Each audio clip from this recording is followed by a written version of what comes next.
아침 기온은 서울이 12도 등 전국이 7도에서 15도로 오늘보다 3도에서 5도가량 높겠습니다. 낮 최고 기온은 서울이 19도 등 전국이 15도에서 23도로 오늘보다 2, 4도가량 높겠습니다.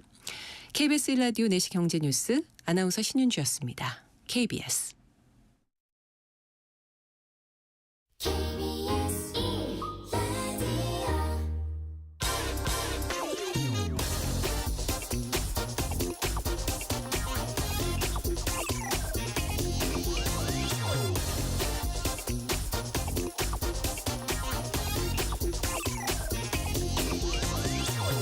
지난해 5월 한 청년이 전 재산 3천만 원을 3억 원으로 만들어 보겠다면서 인터넷 생방송을 한 적이 있습니다. 루나 코인에 털어놓은 이 3천만 원은 불과 6시간 만에 몽땅 날아갔습니다. 지난달 강남 한복판에선 코인 시세 조작을 두고 납치 살해극이 벌어졌습니다. 또 지난주엔 가상화폐 거래소 직원들이 코인을 상장시켜주겠다면서 20억 원을 받아 챙겼다가 구속됐습니다.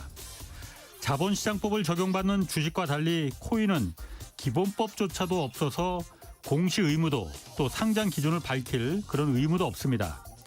처벌이나 규제를 적용할 기본법 자체가 없으니 이거 범죄가 성행하기 딱 좋은 조건입니다. 테라 루나 코인 사기로 해외에서 붙잡힌 권도영 씨가 국내로 송환될 경우 정작 국내 관련법이 없는데 이거 처벌할 수 있겠냐는 그런 의문까지도 지금 나오고 있습니다. 재작년 코인 광풍이 불 때부터 가상자산에 대한 기본법 이거 하루빨리 마련해야 한다는 요구가 나왔지만 코인 시장은 여전히 무법지대로 남아 있습니다.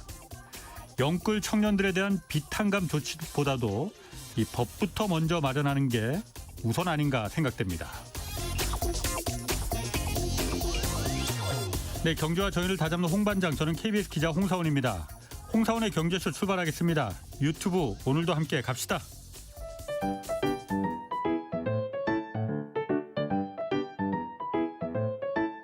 주식시장 분석 너무 어렵죠? 걱정 마세요. 우리에겐 염불리 염승환 이사님이 계시니까요. 거품 없이 정직하게 분석해드립니다. 영양만점 주가 분석. 네, 염불리의 영양만점 종목 분석 시간, 염승환 이베스트 투자증권 이사 나오셨습니다. 안녕하세요. 네, 안녕하세요. 주식 관련해서 궁금한 게 있는 분들 짧은 문자 50원, 긴 문자 100원이 드는 샵 9730으로 문자 보내주시기 바랍니다. 자, 2차 전지 기업들 요즘 그 에코프로 계열사들 비롯해서 폭등이라고 봐야 되죠, 이거. 많이 올랐죠. 예, 그렇죠. 굉장히 많이 올랐습니다. 근데 이게 저한테도 많이들 묻습니다. 제가 경제쇼 진행하다 보니까 무슨 네. 주식 전문가라고 알고 제 친구들이 물어보는데 이 정도 주가를 반영할 정도로 이 2차 전지 기업들이 지금 실적이나 실체가 진짜 있는 거냐.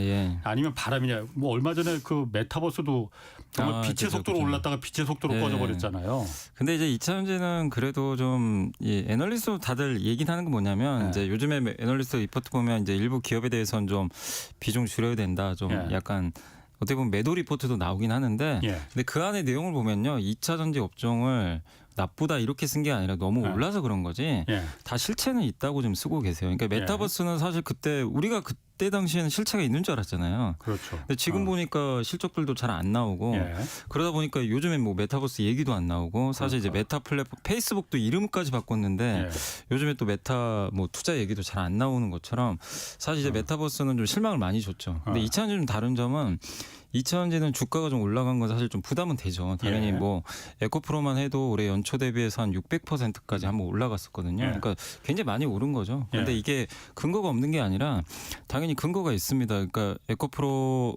BM 이런 기업들이 하는 게 이제 양극재 사업을 하는데 사실 좀 날개를 달아준 게 뭐냐면은 미국의 IRA 인플레 감축법이 컸던 것 같아요. 거기에 핵심 뭐냐면 이제 중국 거 쓰지 말고 미국에서 만들거나 미국과 FTA 체결한 국가에서 만들어라. 근데 이제 에코프로가 이제 잘하고 있는 게 수직 계열을 좀 잘 해놨어요. 양극재를 만드는데 양극재 만들려면 전구체가 필요하고 그걸 하려면 또 광물 조달도 해야 되는데 또 폐배터리도 해야 되거든요. 근데 자회사들이 그런 걸 하고 있어요. 그러다 보니까 이제 높은 점수를 받았고 그리고 이제 우리나라 기업들 같은 경우 지금 삼성 또 LG, SK가 있는데 어차피 미국에 이제 배터리 공장 지금 짓고 있잖아요.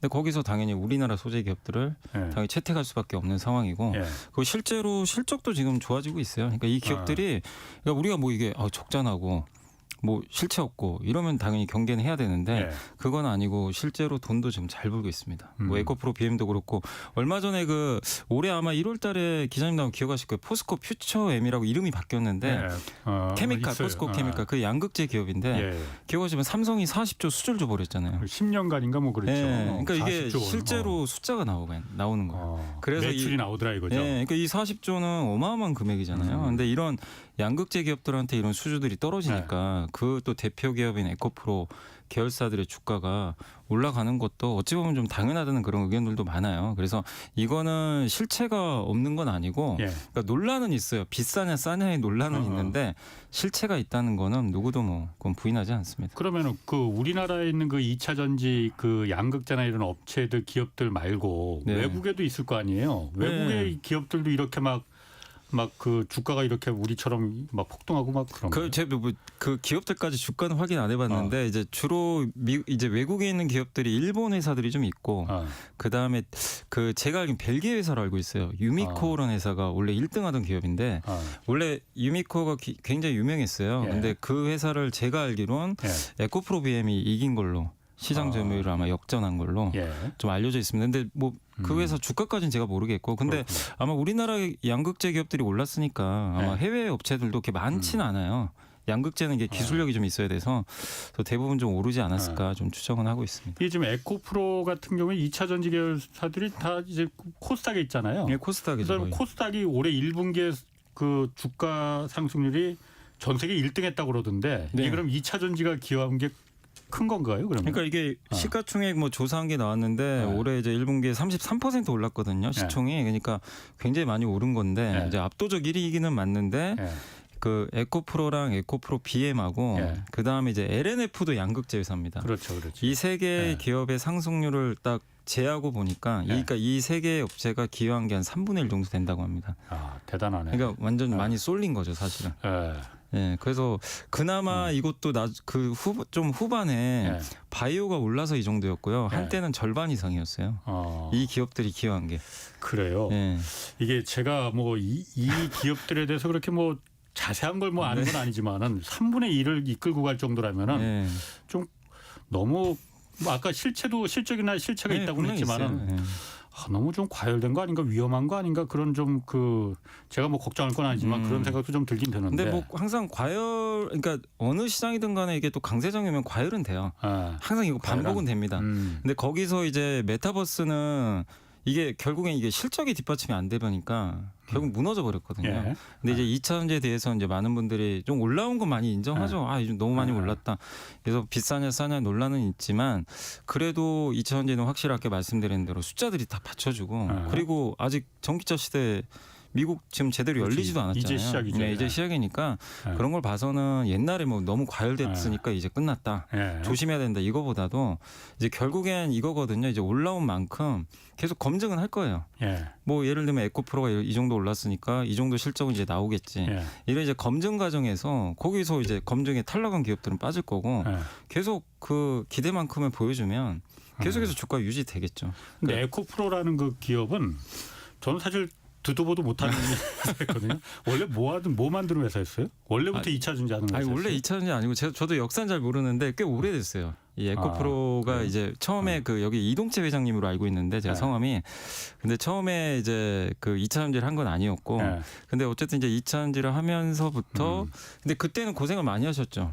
왜냐면 뭐 배터리 초기에? 시대가 아니었잖아요. 그렇지, 사실 그렇지. 옛날에는. 근데 이제 배터리가 된다고 생각하시고 이쪽에 좀 집중하셨는데 그게 이제 또 특히 양극재가 제일 중요하잖아요. 2차 전지에서. 예. 거기서 이제 경쟁력이 뛰어나다 보니까 좋은 성과를 냈던 것 같습니다. 그 2차 전지가 막 이렇게 사실 좀 저까지도 이렇게 막 그 의심의 눈으로 이제 들여다보다 보니까 요즘 그 일평균 우리나라 그 공매도 대금이 역대 최고치를 지금 기록했다고 하는데 네.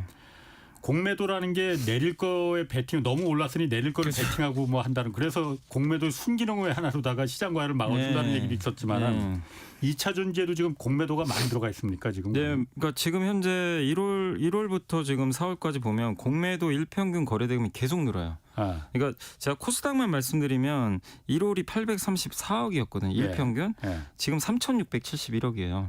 한 4배가 늘었어요. 예. 일평균 그리고 코스피랑 합치면 1조. 예. 그러니까 역대 최고치라고 하는데 이 중에 또 많은 게 공매도 많이 들어가는 게 주로 이제 그 포스코홀딩스라든가 예. 또 에코프로 BM, 에코프로 같은 이제 사실 다 2차 전지로 많이 올랐죠. 예. 그러니까 많이 오르다 보니까 일부에서는 주로 외국인이죠. 사실 공매도한 세력은 거의 외국인이거든요. 그러니까 외국인 입장에서는 이거 좀 과열된 거 아니냐. 예, 그래서 공매도를 좀 많이 하는 것 같고 내려갈 거를 베팅한다 예, 이거죠. 실제로도 지금 보면 올해 사실 에코프로도 있지만 올해 전체에서 코스피 코스닥 총 틀어서 제일 많이 산 게요. 개인 투자분들이 예.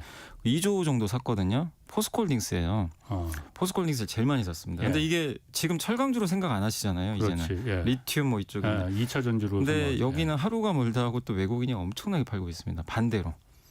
그러니까 개인이 지금 계속해서 매수를 하고 있는 상황에서 외국인은 계속 이제 공매도 동원해서 팔고 있는 것 같아요. 외국인들이 파는 이유는 공매도를 많이 쳐놨기 때문에 그런 거예요, 그러면? 아니 그러니까 외국인들 입장에서는 좀 과열로 보는 거겠죠. 사실 이제 밸류에이션으로 보면 원래 포스코가 워낙 또 저평가된 기업이니까. 예. 근데 이제 리튬 가치에 대한 부각 때문에 많이 오른 건 사실이거든요. 예. 이게 주가가 지금 42만 원, 3만 원까지 왔으니까 이게 작년에 2, 3만 원 하던 회사예요. 예. 거의 이제 2배 가까이 오른 거죠. 그러다 보니까 어. 지금 이제 외국인들 입장에서는 이건 조금 그 약간 이제 또 고밸류 영역으로 넘어가는 거 아니냐, 예. 좀 많이 올랐다. 아마 예. 이렇게 생각을 할 수도 있어요, 외국인들 입장에서는. 그래서 계속해서 오히려 포스코홀딩스를 매도를 하는데 예. 그럼에도 불구하고 주가는 계속 올라갑니다. 왜냐하면 개인들의 개인들이? 매수가 굉장히 강력해요. 그래서 오히려 지금은요, 우리도 이제 예전에 그런 얘기 많이 했잖아요. 예. 항상 보면 이 수익률 내보면 개인이 산 건 항상 수익률 안 좋고 그렇지. 예. 외국인 사면 수익률 좋고 예. 이게 이제 바뀌어 버렸어요. 지금은 포스코홀딩스가 개인이 예. 그렇게 많이 샀는데 예. 압도적인 수익률을 지금 내고 있거든요. 그래서 이것도 좀 많이 반기 풍경인데, 근데 외국인도 만만치 않은 게 끝없이 지금 매도를 하고 있어서. 그러면은 외국인들이 계속 매도를 하는 거는 그러니까 이게 과열됐다. 이 지금 2차 전지주가 정확히 알 수는 없죠, 사실. 아니 그러니까 추정하기로는 너무 저만 해도 이렇게 많이 야, 저렇게 오를 주식이야 저게 그렇게 생각이 들 정도니 외국인들이 봤을 때 너무 많이 올랐으니 저거 분명히 내려갈 거야라고 해서 이제 팔면서 공매도도 지금 많이 들어가 있다는 거잖아요. 네, 공매도도 하고 있어요. 그러면은 예를 들어서 만약에 공매도 제도가 만약 없었다면은 이 2차 전지주들이 그럼 더 올라갈 더 그러면? 올라갔을 수도 있죠. 사실은 이제 공매도가 왜냐하면 매도가 없었다면? 없으니까 매도가 그만큼 그렇지. 약해지게 되니까요. 예. 그러니까 공매도라는 거는 어쨌든 무조건 누르는 거잖아요. 예. 위에다 대놓고 누르는 건데 그 물량들이 없었으면 사실은 지금보다 더 올라가는 것도 예. 배제할 수는 없는 거죠, 사실은. 그러면은 사실 공매도에 대해서 논란이 워낙 있고 주식 개인 투자자들은 공매도에 대해서 워낙 부정적인 네, 시각을 안 갖고 좋게 있지만 생각하시죠. 저도 사실 뭐 그런 면이 없지 않아 있었는데 네. 이번 건 이렇게 보면은 이 공매도가 그 주식에 대한 그 어떤 종목에 대한 거품, 과열 이런 걸 좀 억제시켜주는 완충시켜주는 그 효과도 있는 그러니까 거라고 볼수 있는 그거는 건가요? 공매도의 가장 큰 순기능이 예. 결국에 이제 버블을 꺼뜨려 주는 거거든요. 예. 그러니까 왜냐하면 왜 그걸 꺼뜨려야 되냐면 예. 이게 기업의 적정 가치가 예를 들면 10,000원인데 예. 어떤 이제 뭐 과열이나 이런 것 때문에 만약에 뭐 2, 3만 원이 거래됐다. 예. 근데 그 기업이 만약에 보니까 별로 큰 실체도 없어요. 예. 뭐 어떤 뉴스나 이런 거에 의해서 올랐어요. 예. 근데 그걸 모르고 만약에 주가 올라갔는데 뒤늦게 만약에 어떤 개인 투자분들 투자들이 쫓아서 샀으면 예. 피해를 보게 되잖아요. 예. 예. 근데 사실 공매도가 순기능이 그런 걸 없애주는 거거든요. 가격을 적정하게 예, 맞춰줘가지고 예. 그런 걸 없애주는 건데, 그래서 공매도의 그런 순기능은 저도 뭐 분명히 필요하다고 보는데, 예. 근데 이제 그거는 이제 실체가 없는 경우고, 근데 지금 이제 제일 논란은 과연 지금 이제 이렇게 많이 올린 2차 전지가 지금 올해 실적으로 보면 당연히 고평가죠. 예. 올해로 놓고 보면. 아. 근데 이제 앞으로 내년, 내후년 26년 이렇게 예. 보면 이게 비싼 건가? 이제 이거에 대한 논란이 있어요. 이거를 어떻게 보느냐. 그러니까 예. 공매도 치는 세력 입장에선 비싸다. 그렇게 생각해도 비싸다. 예. 그래서 요새 외국인들은 삼성전자 사요. 예. 포스코를 말고 삼성전자 사고 있고. 그리고 이제 공매도 이거에 대해서 이제 반대하신 분들은 아니 분명히 실체가 있는 거 아니냐. 지금 이게 공매도 칠 정도는 아닌 것 같다. 예. 이렇게 또 보시는 의견도 있으니까 결국엔 이제 이건 누구 말이 맞은지는 알 수는 없어요. 각자 포지션들이 있으니까. 근데 결국엔 기업의 실적이 앞으로 중요하겠죠. 그게 뒷받침 안 되면 공매도가 그렇지. 이기는 거고 그렇죠. 뒷받침되면 공매도가 결국 물러설 수밖에 없게 되는 거죠.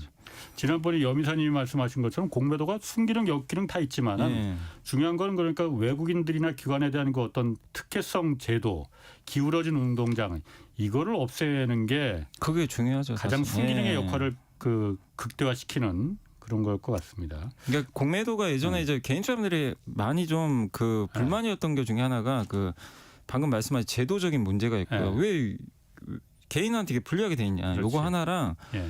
그리고 제가 생각해 좀 상식적으로 납득이 안 되는 공매도들이 있어요. 뭐냐면 주가가 정말 많이 빠졌는데 거기서도 공매도 계속해요. 빠졌는데도 예, 이건 뭐 여기는 그렇게 비싸 보이지도 않고 하는데도 공매도가 그냥 끝없이 나오니까 개인들이 이제 불만 이게 약세장에서 보통 그런 경우 많거든요. 흘러내리는 거죠. 이제 그런 게 그러니까 공매도의 건 순기능이 아니라 어떻게 보면 약간 역기능이 생겨버리는 그렇죠. 거죠. 그거는 의도가 있는 공매도. 그래서 이제 그런 것들 때문에 개인 투자분들이 사실 좀 불만이 많았죠. 그 요즘 뭐 수출 뭐 워낙 안 된다고 하는데 반도체는 뭐 죽쓰고 있는데 자동차는 굉장히 잘 되는 것 같아요. 네. 그런데 미국 정부가 그 미국 땅에서 팔리는 세 대 중에 2대는 전기차가 될 거라고 해서 차량 배출가스 규제를 크게 강화하기로 했다고 해요. 네, 이게 그래서 맞습니다. 좀 변수가 되는 거 아니냐라는 얘기 있는데 일단 어떤 규제를 지금 도입하겠다는 거예요, 미국 이게 정부가? 이제 미국 환경보호청의 그 마이클 리건이란 청장이 이제 그 언급을 했는데 27년부터 생산되는 차량 있죠. 지금 말고 이제 27년부터 생산하는 차량은 거기서 이제 배출가스 규제가 들어갑니다. 그러니까 이제 내연기관차들, 내연기관차들이나 뭐 이럴 때 이제 배출가스가 지금 예를 들면 지금 평균 배출량이 지금 186g 정도 된다고 하는데 이거를 2032년까지는 82g으로 한 절반 정도를 낮춰야 돼요. 지금보다? 그러면은 뭐 하이브리드를 탈 수도 있지만 가장 좋은 건 아예 배출 안 하는 게 좋은 거잖아요. 전기차죠. 전기나 수소차인데 그러니까 한마디로 이제 이 법안이거든요. 그럼 이걸 맞추려면 방법은 전기차로 가야 된다. 네, 그래서 전기차 비율을 이제 앞으로 판매 비율을 67%까지 끌어올려야 된다. 그게 그러면은 아예 그러니까 휘발유차 그 내연기관차가 탄소 배출량을 그렇게 줄이라는 건지 아니면은 어떤 현대차면 현대차 브랜드가 미국 땅에 파는 그 현대차 모든 뭐 전기차부터 시작해서 휘발유차까지 다 해서 전체 차량이 100대면은 100대에서 나오는 총 그 탄소량을 그렇게 줄이라는 건지 어떤 거예요, 그러면은? 총 탄소량을 알고 있어요. 미국 내에서 판매하는 자동차. 그럼 전기차를 더 많이 팔면은 내연기관차가 유리하죠. 그 탄소 배출량이 사실 제가 알기로는 유럽은 이미 이 벌금제도 시행하고 있는 걸로 알거든요. 그러니까 이제 전기차 비중이 높아지면 당연히 이제 여기서 조금 이제 자유로워질 수 있는데 일본 차들이 더 사실 리스크가 좀 있죠. 일본 차들은 여기 지금 준비가 안 돼 있거든요. 전기차가. 근데 이제 현대차도 약간 이제 고민이 지금 현재 미국에서 지금 전기차 판매 비중이 3.9%밖에 안 되거든요. 지금 현대차가 아직은 내연기관이 많은데 요걸 9년 뒤에 67%로 올려줘야 돼요.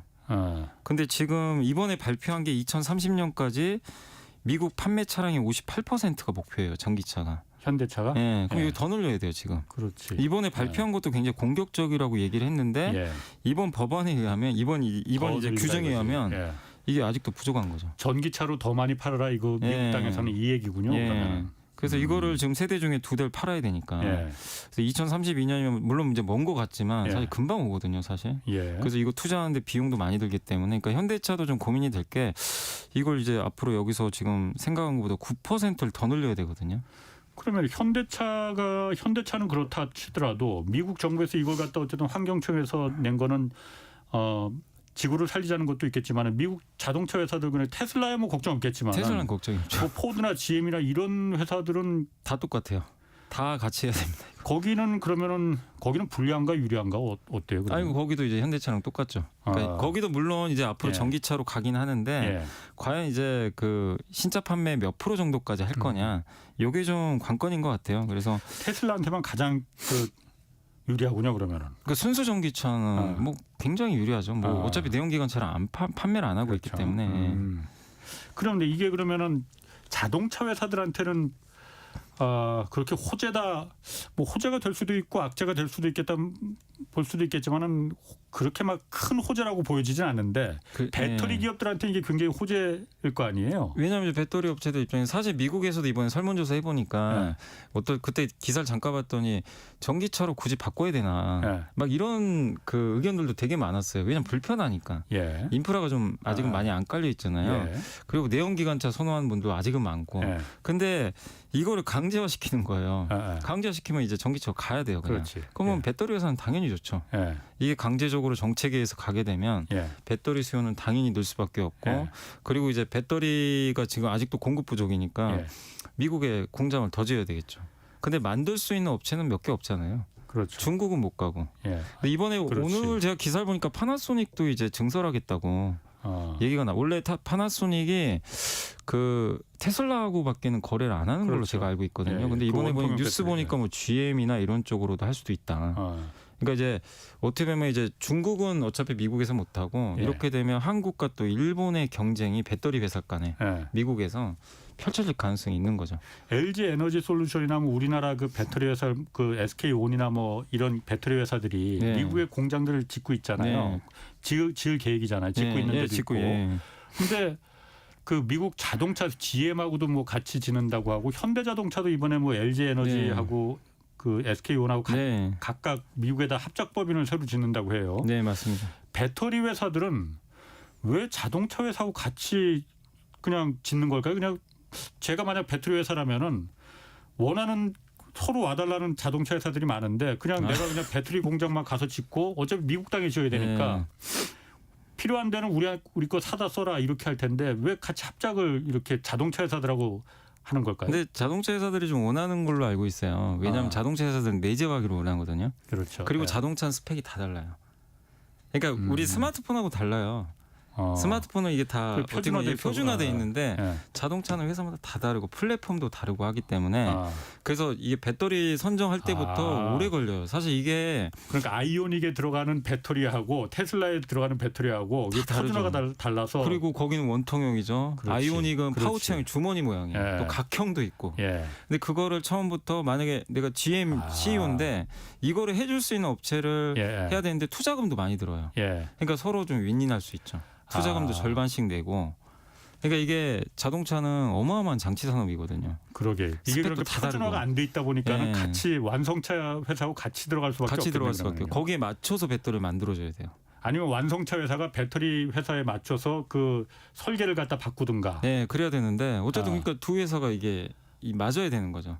그리고 그렇게 한 다음에 거기 소재부터 다 이제 컨택을 해가지고 이제 그 수직 계열, 그러니까 이 소재 회사들부터 해가지고 밸류 체인을 형성을 하고 여기 밸류 체인하고 또 저기 밸류 체인 또 달라요. 그렇겠네요. 공장마다 또. 그러니까 굉장히 이게 굉장히 좀 복잡한 거죠. 그러면은 예를 들어서 미국 땅에 그 배터리 회사와 자동차 회사가 같이 합작 공장을 만약 그 설립할 때 설립하는 경우에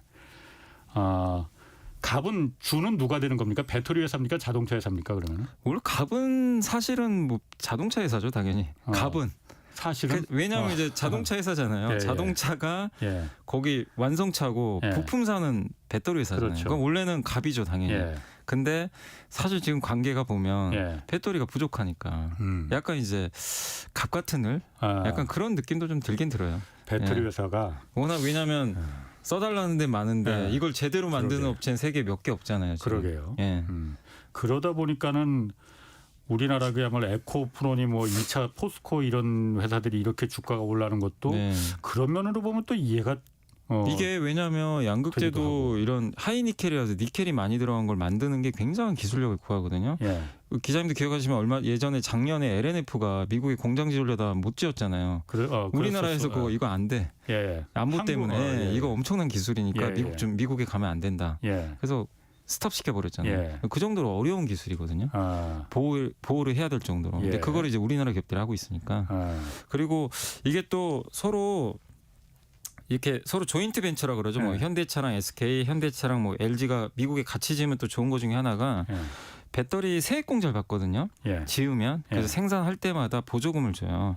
그래서 이제 그걸 받게 되는데 지금 뭐 완전히 100% 결정된 건 아닌데 계산을 해보니까 10기가와트당 한 5천억 정도를 받는데요. 예. 그래서 예를 들면 현대차하고 LG엔솔이 만약에 이제 이 협력을 해가지고 배터리 공장을 만약에 뭐 지어가지고 예. 25기가와트를 만약에 그 생산을 하게 됐다. 예. 그 계산을 해보니까 한 1.25조씩을 각각 가져가요. 예. 보조금을. 그러니까 현대차도 받아요. 어허. 배터리 공장이 절반은 자기 거거든요. 예. 지분이.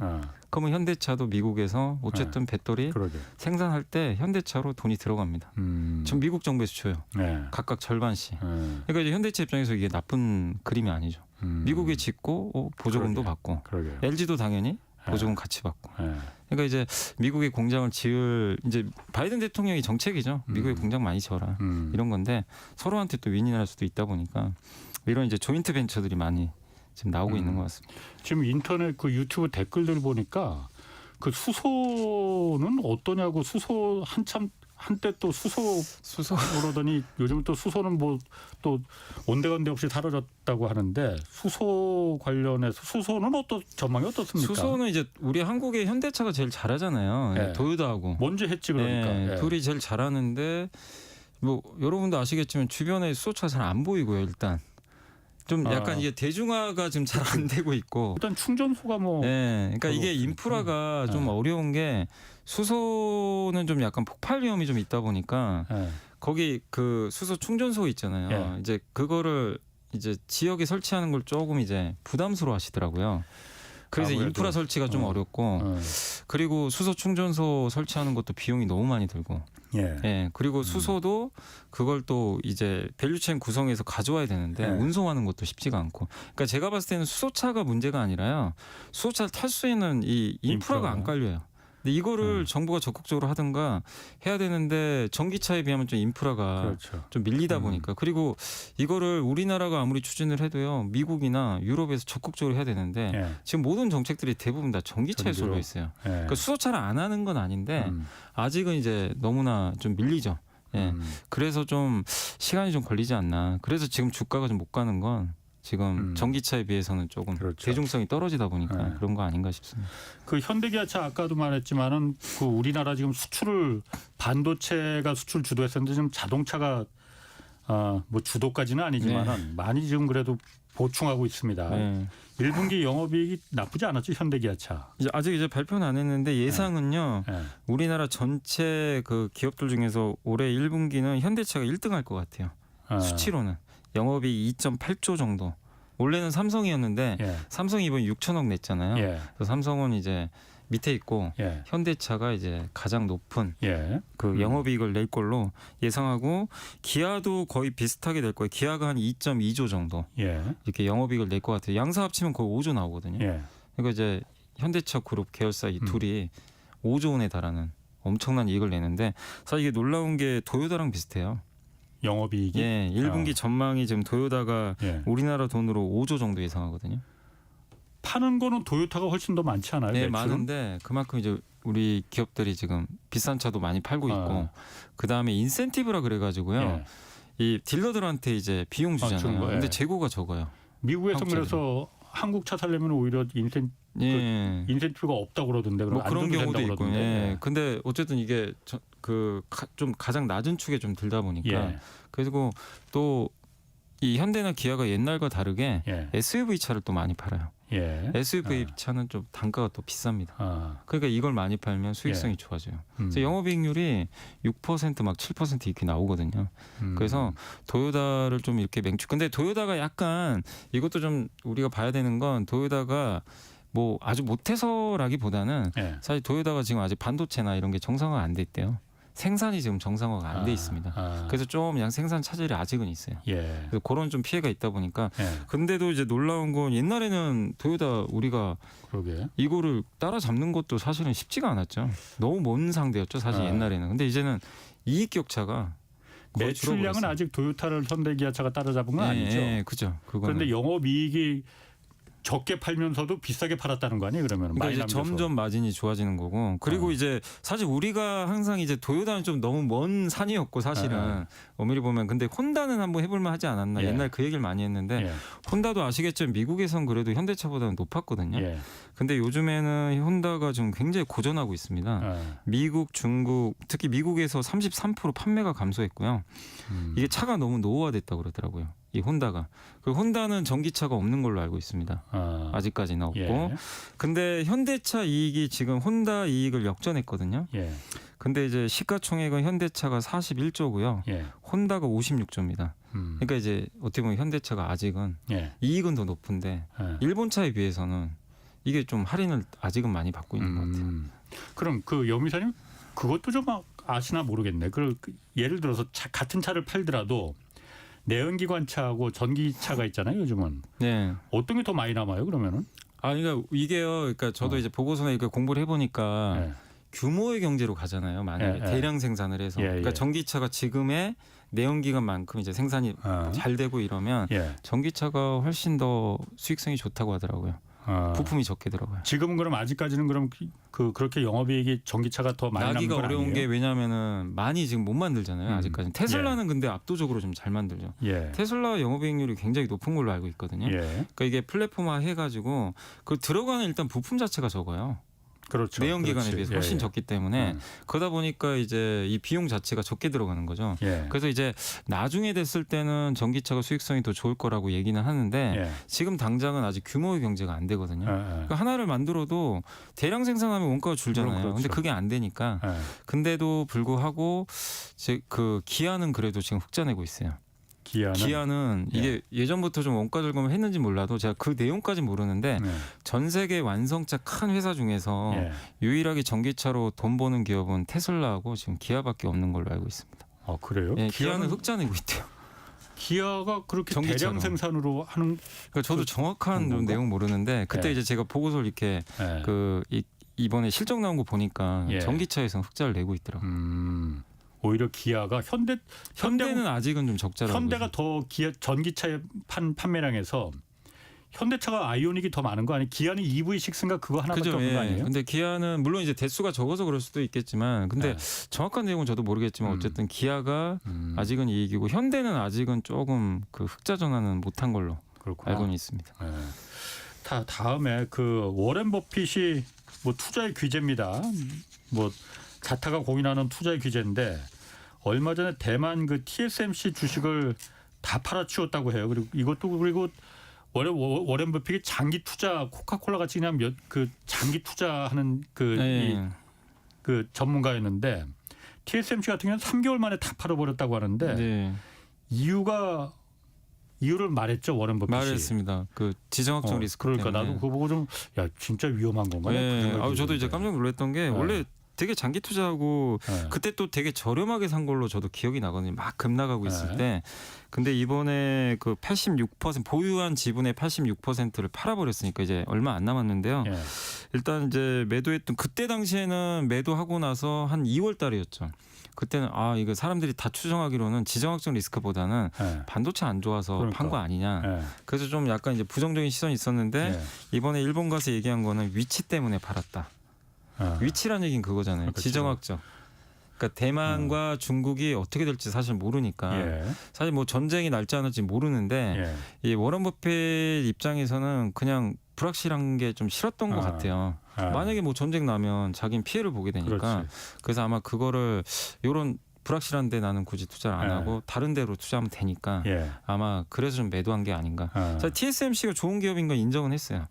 인정은 했지만 결국 나는 미래에 좀 일어날지도 모르는 그 불확실성에 베팅 못하겠다. 이렇게 좀 말을 했다라고 보시면 좋을 것 같아요. TSMC가 삼성이나 하이닉스하고는 달리 그 시스템 반도체 회사인데 이 파운드리 회사잖아요. 파운드리죠. 파운드리인데 여기는 그래도 메모리 반도체보다는 좀 그 가격이나 불황이 좀 덜하다 했는데 여기도 오늘 기사 보니까는 파운드리도 굉장히 타격이 컸다고 그러던데. 실제로. 네, 이게 왜냐하면 TSMC가 어쨌든 주로 하는 데가 애플이잖아요. 예. 애플하고 중화권 스마트폰 회사들이에요. 예. 거기서 주문이 와요. 예. 그 주문 방식이잖아요. 그러니까 만들어 달라고 삼성과는 치고. 다르죠. 삼성은 어. 무조건 안 좋아도 찍어야 되고. 예. 예. 근데 여기는 메모리니까. 예, 메모리니까. 예. 그래서 사실 이 TSMC가 어떻게 보면 좀 불황이 강한 편인데 예. 뭐 받은 것만 주면 되니까.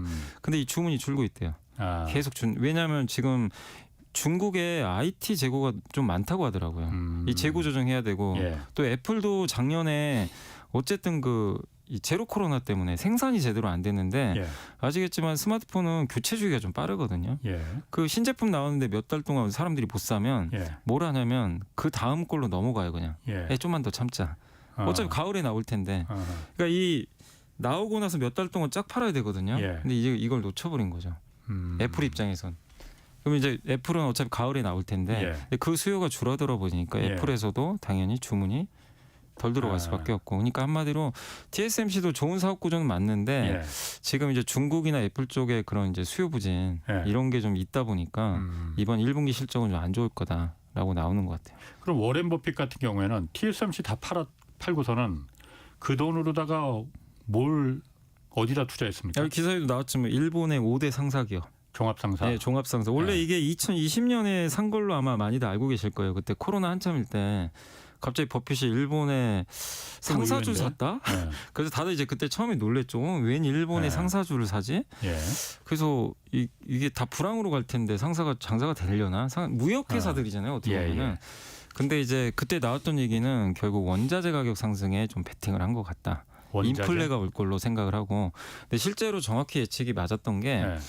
그 국제 유가가 많이 올라갔잖아요. 예. 천연가스 가격. 예. 근데 이 상사 회사들이 우리나라도 비슷한 게 광물 사업도 하거든요. 광물이나 에너지. 2차 전지. 예, 뭐 거기 들어가는 것도 있겠지만 주로 원유라든가 아니면 천연가스 같은 것도 예. 이렇게 뭐 시추도 하는 경우도 있고 예. 그런 걸 무역하죠. 트레이딩 예. 해가지고 이익도 내는데 아마 인플레가 발생해서 그 원자재 가격 오르면 당연히 상사업체들도 돈을 벌 수 있거든요. 예. 그래서 아마 그걸 생각하고 투자한 게 아니었나. 그래서 이제 결국엔 그게 또 맞았죠. 왜냐하면 그 후로 진짜 국제 원자재 가격이 그렇지. 워낙 많이 올랐는데 근데 이번에는 좀 의외였던 게 원자재 가격이 좀 많이 떨어졌거든요. 예. 근데 왜 샀지? 예. 이제 이런 이유들이 있는데 버핏이 얘기한 거는 어쨌든 돈 잘 벌고 예. 자기가 좋아하는 스타일이다. 그리고 이 상사 회사들이 버크셔 회사랑 좀 비슷해요. 버크셔에서. 문어발식 예. 경영이래요, 사실. 아, 그래요? 예, 왜냐면 버크셔에서 여기저기 투자 다 하잖아요. 아, 여기 이 회사 사고 저 회사 사고.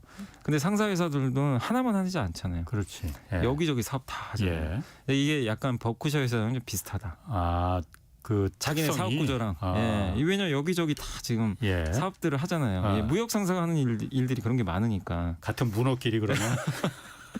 그런 것도 있고 또 배당도 많이 주고 그리고 또 접어주고 전통적으로 예. 이런 것도 있고 또 일각에서는 요새 광물이 핫하잖아요. 예. 오늘도 뭐 주식시장 보니까 포스코 그룹주들이 엄청 올랐던데 예. 그게 이제 얘기하는 거는 포스코 그룹이 광물 사업을 하잖아요. 예. 배터리, 예. 뭐 리튬, 니켈 예. 이 가치가 올라가는데 예. 사실 일본의 이 광물 회사, 이 상사 회사들도 최근에 이게 발표한 것들이나 거 보면은 니켈이나 구리 이런 쪽 투자 계획들이 좀 있는 것 같아요. 실제로 종합상사 그룹들이 그 예, 자원 하고 있죠. 개발 예. 많이 해요, 그러니까. 그리고 일본에서도 아마 이런 쪽에 대해서 지원을 할 것 같고. 아. 그러니까 이제 버핏이 봤을 때는 자기 스타일하고 맞고 저평가됐는데 예. 이게 성장성도 보이는 것 같아요. 이거 광물 사업 괜찮겠다. 예. 왜냐하면 지금 이제 어차피 배터리나 친환경 시대가 오니까 예. 신재생 에너지도 광물이 굉장히 많이 들어가거든요. 그렇죠. 그 태양광 예. 풍력에도 예. 구리, 니켈이 많이 들어가니까 예. 그러면 이제 버핏 입장에서는 예. TSMC 좀 지정학적 리스크 있으니까 예. 이거보단 여기 좀 또 상대적으로 안전하니까 예. 이쪽으로 조금 교체한 게 아닌가라고 아. 좀 보고 있는 것 같아요. 그 버핏도 그렇고 그 소프트뱅크 손정유 회장 같은 경우도 큰 손 투자자잖아요. 네, 맞습니다. 두 사람 다 중국에서는 지금 다 발 빼고 있다고 그런 얘기 있던데. 네, 요새 뭐 외국인 투자들이 좀 중국에서 약간 빼는 것 같은 좀 모습도 보이는 게 손정희 회장 같은 경우도 알리바바 주식을 이번에 올해 들어서 한 72억 달러니까 우리나라 돈으로 한 8조 원 정도 예. 매각을 했는데 지난해에도 많이 팔았어요. 한 290억 달러. 예. 한 30조가 넘는 돈이죠. 예. 이걸 좀 팔았는데 어쨌든 지분율이 한때 34%였는데 지금 3.8%밖에 안 남았어요. 아. 물론 이제 여기에 대해서는 의견은 분분합니다. 지금 뭐 자금이 없어서 그런 거 아니냐. 예. 소프트뱅크가 뭐 좀 자금 부족한 거 아니냐. 예. 코로나 때 이제 투자했던 기업들이 성과가 좋았는데 예. 스타트업들이 되게 안 좋았잖아요. 예. 이 소프트뱅크도 그런 투자를 많이 하다 보니까 예. 그래서 거기 손실 봐서 좀 이런 걸 메꿔야 되니까 그런 거 아니냐. 그런 것도 있고 또 일각에선 또 중국 정부에 대한 조금 약간 부담감 있는 거 아니냐. 예. 왜냐하면 이제 지금 또 양안 관계도 있고 지정학적 리스크도 있다 보니까 이 어쨌든 이제 돈이라는 게 또 불확실하면 자꾸 빠져나가려고 하잖아요. 예. 또 그런 측면도 있는 거 아니냐. 근데 어느 게 정답인지 모릅니다. 뭐 손정 회장이 얘기를 한 건 아니니까. 그래서 그건 좀 지켜보시고 또 버핏은 BYD 주식을 또 매각을 했어요. 전기차 배터리 기업 중국. 예. 근데 아. 이거는 뭐 제가 봤을 때 지정학적 리스크보다도 예. BYD는 좀 제가 알기로는 수익이 굉장히 많이 난 걸로 알고 있거든요. BYD가 그러니까 전기차 한국에도 BYD 전기차 예. 버스 많이 들어와 있어요 지금. 네, 맞습니다. 거기도 많이 갖고 있었나 봐요, 버핏이. 중국 2위 회사로 좀 알고 있는데 네. 아무튼 여기가 그 버크셔 회사가 2008년 9월에 투자를 했어요. 굉장히 오래됐어요. 2008년 9월에 그 홍콩 증시에 상장돼 있던 그 당시에 그 BYD를 8 홍콩 달러에 샀거든요. 아. 근데 이번에 판 가격이 217달러입니다. 아. 그래서 투자의 규제네. 네. 하긴 물론 2008년에 샀으니. 예. 예. 근데 이제 성견 지명은 있던 그러니까. 거죠. 전기차 시대가 온다. 예. 왜냐면 그때 이제 그런 사업들을 좀 있었으니까. 그래서 예. 어쨌든 이거는 좀 차익 실현 아닌가. 그러게. 워낙 또 수익도 많이 났고. 인터넷 댓글에서 그래서 많이 묵었다 아이가 맞아요. 그런 거 아니냐라고. 예. 아. 근데 손정희는 좀 약간의 좀 뭐 자기네 자금 부족이나 지정학적 리스크도 얘기는 나오는데 예. 아마 버핏은 좀 차익 실현 아닐까 그러게. 이렇게 좀 보고 있습니다. 그 버핏이 그러니까 BYD가 2008년에 처음 상장할 때 8달러에 그걸 사서 사가서, 예. 야 200달러? 217달러 어. 팔았다고. 아. 일본 종합상사에 그러면은 그래야 되나요? 사야 되나? 근데 종합상사 지금 지분을 예. 7.4인데 뭐라고 했냐면 9.9까지 늘린다 그랬어요. 아직 끝나진 않은 것 같아요. 더 산다고는 했습니다. 자, 이게 보면은 그런데 모든 게 다 2차 전지로 다 기승전 2차 전지로 다 들어가네요. 그러네요. 이 반도체 시대가 저무는 건 아니지만은 2차 전지가 진짜 막 열리는 거 아닌가. 네. 그 반도체 네. 그 삼성전자가 메모리 반도체 감사는 공식 네, 했잖아요. 발표했죠, 예. 근데 영국 이코노미스트지가 약간 이게 잘못된 결정이라는 비슷한 평가를 내렸어요. 이게 네. 정상에 안주한 조치다 이렇게 얘기를 했는데 네. 내용이 뭡니까? 일단 이제 삼성전자가 그 이번에 감산을 한 건 너무 방만한 거 아니냐. 네. 뭐냐면 인텔이 그러다 사실은 좀 안 좋아졌잖아요. 인텔이 사실 절대 강자였는데 지금은 옛날만큼 위상이 없잖아요. 사실 예. 뭐 엔비디아도 있고 AMD도 추격을 하다 보니까 예. 이게 2010년대 후반에 인텔 같다 지금. 예. 너무 방심하는 거 아니냐. 예. 지금 감산할 때가 아니라 점유율을 더 늘려야 되는데 지금 사실 근데 삼성전자도 감산을 안 할 수가 없었던 게 예. 너무 지금 업황이 안 좋거든요. 예. 지금 삼성전자가 D램 사업부 이번에 그러니까 메모리만 4조 적자난 걸로 알고 있어요. 분기에.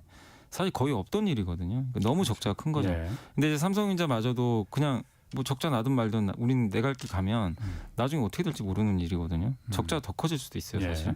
그러다 보니까 그런 건데 어쨌든 이제 여기서는 이 이코노미스트지에서는 예. 그건 좀 잘못된 결정 아니냐. 이렇게 좀 봤던 것 같고, 근데 요거에 대해서는 이제 저는 좀 말씀드리고 싶은 게 이게 여기 나왔던 얘기가 뭐냐면은 삼성전자 감사는 업계 1위 위상이 너무 편해서 경쟁사들로부터 더 이상 사업을 뺏으려는 욕구가 없는 것으로 좀 비춰진다.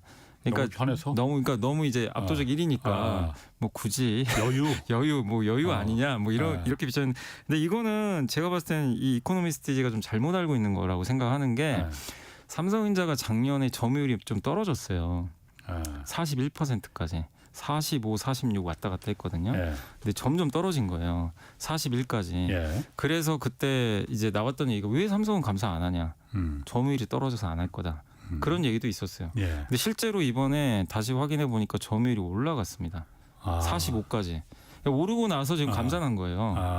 그러니까 이제 어느 정도 자리를 찾으니까. 그러니까 삼성이 뭐 방만한 경영했다 이거보다도 그러게. 삼성도 감산을 하고 싶었을 수도 있어요. 예. 점유율이 근데 떨어져 있다 보니까 그때 못했고 예. 이제 좀 여유는 생긴 거죠. 점유율 면에서. 예. 그래서 좀 감산한 거 아닌가. 그래서 이걸 너무 막 이렇게까지 해석할 필요는 좀 없지 않나 이렇게 좀 보여지고, 그리고 사실 여기서 좀 더 얘기해드리고 싶은 게 이 마이크론이 좀 많이 쫓아왔다는 얘기들 많이 하시잖아요. 예. 삼성전자 기술을. 미국 마이크론. 네, 미국 마이크론이 뭐 D램에서 뭐 예. 이젠 기술력이 오히려 앞선다. 막 이런 얘기도 나오거든요. 예. 근데 그거는 이제 좀 정확하게 좀 말씀드리고 싶은 게 보통 EUV 요즘에 이제 쓰잖아요. EUV 공정이라는 걸 많이 쓰고 이게 최신 공정이죠. 근데 예. 그만큼 어렵죠. 이 밸류 체인이 이게 부품도 다 다른 거 써야 되고 아주 미세하게 예. 회로를 그리는. 그다음에 장비도 엄청 비싸잖아요. 그 ASML 없으면 못 하는 거고. 한 대 5천억이라면서요. 네. 근데 그걸 하는 이유는 어쨌든 원판 하나에서 만드는 그 생산성이 압도적이고 거기다가 공정수가 줄어들어요. 뭐 네. 2번, 3번 할 거 한 번만 하면 되니까. 예. 그러니까 나중에는 이제 그 어쨌든 이제 비용이 더 줄 수도 있어요. 예. 근데 삼성은 이게 이 순서대로 보면요. 그 이 D램 공정 중에 X, Y, Z, A, B, C 이렇게 돼 있는데 X가 가장 좀 두껍다고 생각하시면 돼요. 가장 이제 기술력 면에서는 조금 이제 뒤처지는 예. 거고 C가 제일 이제 최신 공정인데 예. 여기 C까지 가야 되거든요. 예. 근데 그 중간에 보면 A 그 마이크론은 X, Y, Z, A 비중이 지금 높아요. 예. 근데 삼성은 그 Z 비중이 높습니다. 그럼 Z는 A보다는 좀 아래죠. 예. 그러니까 이거 보고 예. 아니 이거 지금 삼성이 뭔가 좀 잘못하고 있나? 그러게. 이렇게 좀 생각들을 하세요. 근데 왜 그런 그런 차이가 생각 발생했냐면 마이크론 EUV를 안 해요. 안 하고 있어요. 아직 도입을 안 했어요. 예. 근데 삼성은 이미 도입을 했어요. 이 Z 공정부터 예. 이미 도입을 지금 하기 시작. 근데 이게 왜 어렵냐면 EUV로 수율 뽑기가 쉽지가 않아요. 예. 안 해본 걸 하다 보니까 정상화하는데 시간이 걸립니다. 근데 이 마이크론 하던 걸로 계속 한 거예요. 예. 그러니까 수율이 나오죠. 그래서 이제 이쪽이 더 앞서가는 것처럼 보이는데 근데 예. 마이크론은 언제 EUV 하겠냐고 했냐면 X, Y, Z, A, B, C. C가 제일 기술력이 좋죠. 예. C부터 하겠다. 몇 년 후에 하겠다는 거예요.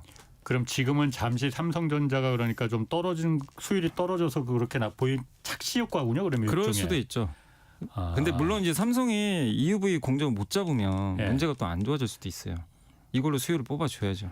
아. 이거 계속 EUV만 쓰다가 아니 비싼 장비 쓰는데 당연히 더 좋아져야지. 예. 나빠지면은. 근데 뭐. 이제 이거 어렵다 보니까 그래서 예. 일각에서는 수업료 내고 있는 거 아니냐 미리 그런 얘기도 좀 있긴 있어요. 그래서 이것만 보고 우리가 마이크론이 무조건 잘한다 그러게. 이렇게 보시면 안 되고 예. 마이크론은 지금은 잘하는데 나중에 EUV로 삼성이 앞서가기 시작하면 예. 뒤처질 수밖에 없어요. 마이크론은.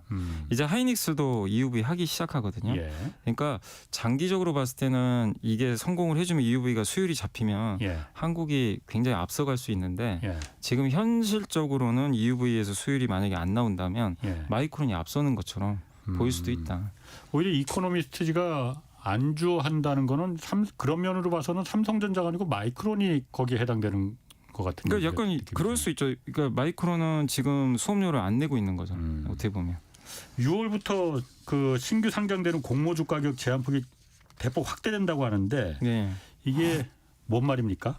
원래 이제 우리가 신규 상장기 뭐 만약에 10,000원의 공모가가 있으면 첫날 상장할 때 예. 시초가가 200% 갈 수도 있잖아요. 2배. 2만 원에 예. 시작하면 예, 그게 예. 기준가예요. 예. 그럼 2만 원에서 예. 이제 보통 따상이라고 따상이라고 해. 하지. 그러면 예. 26,000원, 30% 상한가. 예. 그럼 최대 26,000원 가는 건데 예. 이제 6월 그 여기 뭐 날짜도 나와 있지만 6월 26일부터 시행한다고 하는데 예. 이제는 기준가가 그냥 공모가의 기준가가 돼요. 그러니까 시초가가 기준가가 아니고 예. 공모가가 기준가이기 때문에 시초가가 만약에 예. 400%갈 수도 있어요. 4배를? 이 호가가 예. 이제 400%에서 60% 사이거든요. 그러면은 훨씬 더 커지는 거는. 예, 훨씬 더 커지는 거죠. 그래서 첫날 만약에 4만 원에 출발했다고 쳐볼게요. 예. 최대. 예. 그럼 4만 원이 그냥 끝이에요. 예. 거기서 그러니까 아까 말씀드린 대로 시초가에서 30%가 아니라 그 이제 신규 상장한 기업은 첫날은 예. 상한가가 없어요. 어떻게 보면은 상한가가 아니라 예. 이제 가격만 정해놓은 거예요. 최대 10,000원이면 6,000원이 최바닥. 예. 많게는 4만 원까지도 갈 수 있어요. 이렇게 됩니다. 그러니까 만약에 2만 원에 출발했으면 2만 6천 원까지밖에 못 가잖아요. 예. 근데 지금은 이제 바뀌게 되면 상한가 제도가 없어요. 왜 그렇게 첫날만. 된 거예요? 예. 이제 왜냐하면 이제 상한가 제도를 이용해서 예. 허수성 주문을 넣는다거나 실제로 여기 기사에도 나와 있는데 과거에 교보증권 창구 이용해가지고 예. 큰손 투자자가 카카오 게임즈랑 SK 바이오사이언스를 상장 첫날 예. 상한가에 다 쓸어 담은 거죠. 2배 가격에 2배 네. 출발해서 상한가 30%. 만들죠. 예, 예. 그럼 상한가면 이제 기세 상한가라 그래가지고 거기 물량이 쌓여 있으면 예. 다음 날도 가거든요. 아, 그럼 이제 그걸 수익을 노리고. 예. 근데 이제 그랬던 경우 예. 기사에는 그렇게 나와 있더라고요. 근데 이제 이거는 어떻게 보면은 4배까지 4배까지 가기가 쉽지도 않고 그렇게는 큰 손들이라더라도 못 한다 부담되죠, 이거죠. 당연히. 아, 그걸 막기 위해서 그럼 이렇게 하는 예. 거예요. 그러니까 아예 폭을 넓혀 버리는 거예요. 그냥. 아, 예. 이게 폭을 넓히고 그리고 실제로 일본이 이런 제도를 좀 쓰고 있대요. 그리고 중국도 상장 당일은 이게 가격 제한 폭이 그러니까 가격 제한 폭을 걸어버리면 예. 상한가 가고 이제 그 다음 날까지 시세를 더 올라가는 경우 있는데 이걸 없애버리는 거죠. 그렇군요. 예. 알겠습니다. 자, 오늘 재밌는 얘기 잘 들었습니다. 염승환 이베스트 투자증권 이사였습니다. 고맙습니다. 네, 감사합니다. 내일은 이세환 군사 전문 기자와 군사 대국 향해 가는 일본의 움직임 자세히 좀 분석해 보겠습니다. 지금까지 경제와 정의를 다듬는 홍반장 홍사원의 경제쇼였습니다.